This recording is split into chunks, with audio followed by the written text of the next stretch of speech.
¿Cuál es el origen de los seres vivos? ¿Cómo se dieron cuenta nuestros antepasados de la presencia de microorganismos en nuestras vidas? Todo esto y mucho más en el nuevo programa de Biotechnology Channel.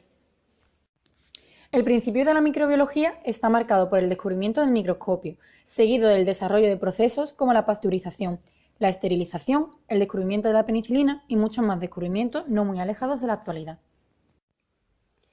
Pero volvamos atrás. No tan atrás. Mucho antes de estos descubrimientos, nuestros antepasados, sin tener ni idea de microbiología ni de la existencia de los microorganismos, utilizaban estas formas de vida para su beneficio propio. ¿Cómo creéis que se fabricaba la cerveza, el pan, el vino o pasaban de la leche al yogur? Seguramente muchos de vosotros nos daríais una respuesta basada en vuestros conocimientos de microbiología, pero ¿creéis que nuestros antepasados se pararon a pensar esto antes de meter el pan en el horno? Desde el Neolítico se elaboraban productos lácteos como el queso, el yogur, seguidos de los egipcios, con su famosa cerveza, vino y pan, gracias a nuestras queridas levaduras. Incluso algunas tribus indígenas impedían que sus alimentos se pudrieran sumergiéndolos en agua salada y luego secándolos al sol, impidiendo así que los microorganismos los descompusieran. Ahora empieza lo fuerte. ¿Cómo se dieron cuenta de que quienes hacían todos estos procesos eran seres vivos tan diminutos que nuestros ojos no alcanzaban a detectarlos? No os imaginéis una hormiguita ni una pulga, sino seres vivos de menos de 0,1 milímetros. Gracias a la invención del microscopio sobre el año 1677 por Anthony van Leeuwenhoek, el llamado padre de la biología, pudimos observar estos microorganismos a los que él llamó animálculos. He dicho animálculos, y de ellos destacó su gran abundancia.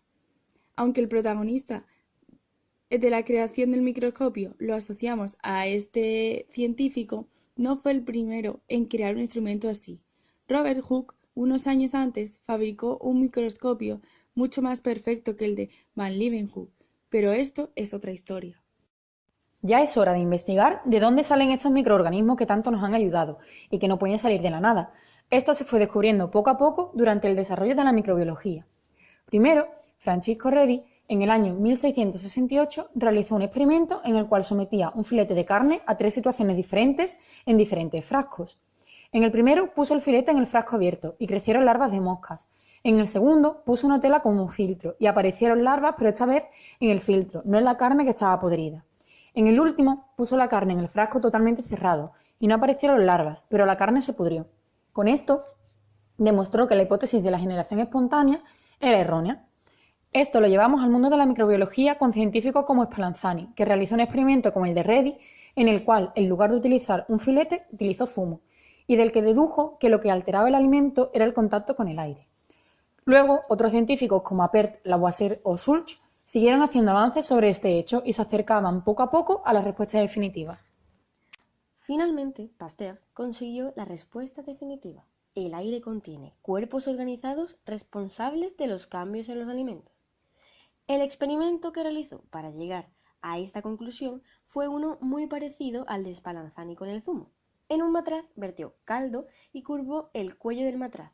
Luego hirvió el caldo y en el cuello del matraz quedaron polvos y microbios, pero el caldo quedaba sin microorganismos.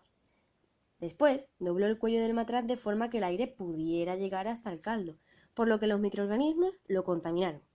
Después de Pasteur y su pasteurización, se descubrieron otros métodos como la esterilización y la tindalización, que a día de hoy se siguen utilizando.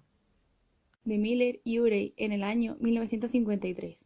Un experimento basado en la hipótesis de Oparin y Haldane, que decía que en las condiciones de la Tierra primitiva se habían producido reacciones químicas que dieron lugar a la formación de compuestos orgánicos a partir de otros inorgánicos, que posteriormente dieron lugar a la formación de las primeras formas de vida, los microorganismos. Pero, ¿cuáles eran esas condiciones de la Tierra primitiva? Vamos a recrear el experimento. Empezamos con una mezcla de metano, hidrógeno, amoníaco y agua que sometemos a calor. Luego añadimos el sistema a descargas eléctricas. Finalmente, se obtienen una serie de moléculas orgánicas a partir de las moléculas inorgánicas que añadimos inicialmente. Y estas son algunas como el ácido acético, ADP-glucosa y algunos aminoácidos. Estos productos obtenidos se unieron dando lugar a polímeros, destacando el ADN y el ARN, que mediante replicación y en las condiciones de aislamiento adecuadas dieron lugar a las primeras células. Estas células se asociaron para dar lugar a los primeros seres vivos como algas, esponjas, crustáceos, plantas, mamíferos y finalmente los humanos. Desgraciadamente, en el mundo de los microorganismos no todo era de color rosa, porque como siempre hay un malo de la peli, y estos eran los microorganismos que causaban enfermedades devastadoras. Y hasta aquí llega este pequeño viaje por la historia de la microbiología. Aunque aún se nos han quedado cosas guardadas en la placa de Petri, como suele decirse, el resto es historia.